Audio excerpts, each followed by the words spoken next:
Hello प्यारे दोस्तों, स्वागत है आपका मेरे चैनल पढ़ाई लिखाई में। आज का हमारा टॉपिक है सर्वनाम। यदि आपने मेरी पहली वीडियो संज्ञा पद नहीं देखी है तो आप जरूर संज्ञा पद पहली वीडियो देख लें, क्योंकि जब आपको संज्ञा क्लियर हो जाएगी तभी आप सर्वनाम को समझ पाएंगे। लेकिन एक बिल्कुल ही शॉर्ट में, ब्रीफ में मैं आपको संज्ञा बता देती हूँ कि संज्ञा किसी भी व्यक्ति, वस्तु, स्थान का नाम होता है। जो हम पर्टिकुलर नाम देते हैं उन्हीं को संज्ञा कहा जाता है। जैसे कि मोहन, सोहन, गीता, सीता, इस तरीके से हम कोई भी नाम जब दे देते हैं तो वही संज्ञा होती है। अब संज्ञा के स्थान पर जो हम प्रयोग कर रहे हैं, यानी संज्ञा का प्रयोग नहीं करना है हमें, अब उसके स्थान पर कोई ना कोई शब्द का जब हम प्रयोग कर रहे हैं तो उसे सर्वनाम कहा जाता है। अब लेकिन ये भी क्वेश्चन है कि सर्वनाम का हम यूज क्यों कर रहे हैं, जब हम संज्ञा का ही यूज कर सकते हैं, प्रयोग कर सकते हैं।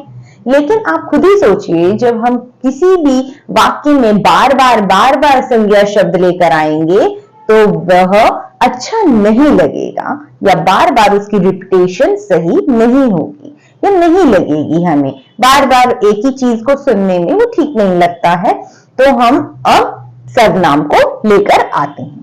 तो सर्वनाम शब्द कौन कौन से होते हैं, कैसे हम इनको डिफाइन करेंगे, कैसे हम उन्हें पहचानेंगे, आइए हम इस वीडियो में जानते हैं।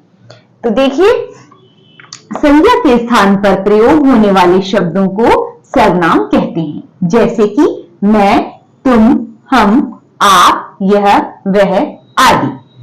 ठीक है, जैसे कि यहां पर लिखा हुआ है मैं पढ़ रही हूं, तो यहां पर मैं सर्वनाम शब्द है।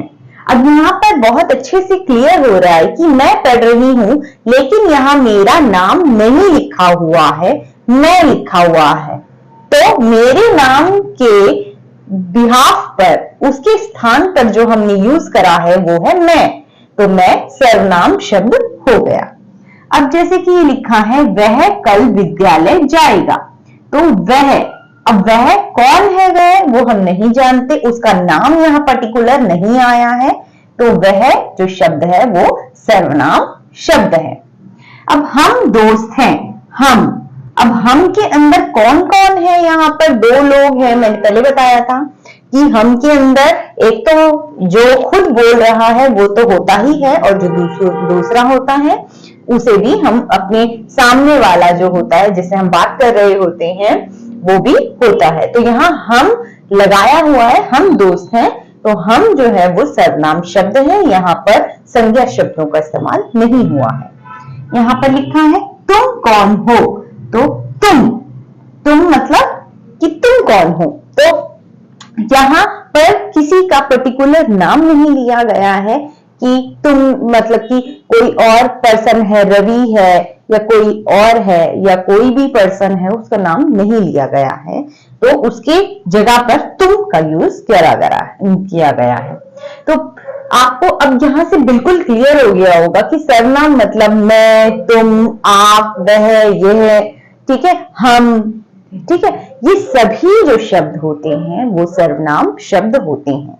ठीक है, जैसे कि आप मेरे परिचय में आप लिखते हो कि मेरा नाम रवि है, मान लीजिए मेरा नाम रवि है, तो फिर अब अगर मैं बार बार ये लिखूं रवि इतने साल का है, रवि इस कक्षा में पढ़ता है, रवि स्कूल जाता है, रवि खाना खाता है। अब बार बार रवि रवि रवि रवि हम जो बार बार लगा रहे हैं, तो उन्हीं शब्दों को हटा करके, वो संज्ञा शब्द उनको हटा करके जब हम सर्वनाम को ऐड कर देते हैं तो हम ये कह सकते हैं कि वह प्रतिदिन स्कूल जाता है, वह 7 वर्ष का है, वह विद्यालय में बहुत अच्छे से पढ़ाई करता है, उसके पिताजी का नाम डैश है, जो भी है उसके।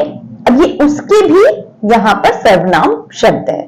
तो इस तरीके से जब हम लिखते हैं तो वो लिखाई में, बोलने में, देखने में बड़ा ही अच्छा और सुंदर होता है। इसीलिए व्याकरण में हम सर्वनाम का प्रयोग करते हैं।